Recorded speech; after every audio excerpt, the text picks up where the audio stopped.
And Ukraine is accusing Russia of launching deadly airstrikes on the first day of a three-day ceasefire. Images from Ukraine's state emergency service show a woman after she was pulled from rubble in northeastern Ukraine. At least another civilian is dead after those strikes, and now Ukraine says Russia is violating its own ceasefire. Chief Foreign Correspondent Ian Pannell is following that story for us from London.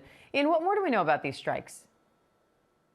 It appears that there have been reciprocal strikes. It was Russia that announced this unilateral three-day ceasefire because, of course, Russia is celebrating the Soviet victory over the Nazis. That's actually tomorrow. Today is VE Day. Tomorrow is a celebration for the Russians. So they'd announced this unilateral three-day ceasefire. The Ukrainians accusing the Russians of repeatedly violating that, especially on the front line. It appears that some of the bombing, the nightly bombing over residential cities has stopped.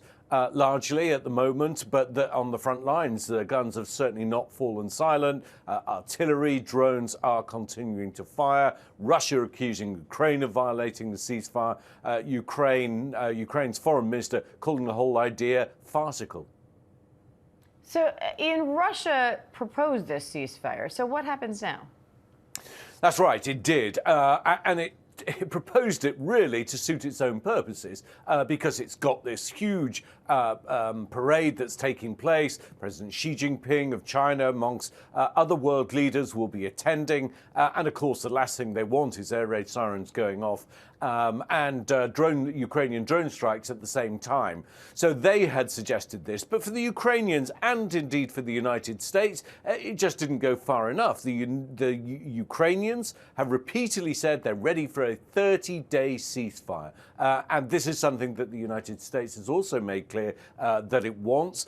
We saw J.D. Vance in Munich at another kind of security meeting saying that the Russians are asking for too much. And again, President Trump expressing his exasperation with the slow pace of movement towards some kind of peace negotiations, essentially saying that their patience will end at some point and they're ready to step away.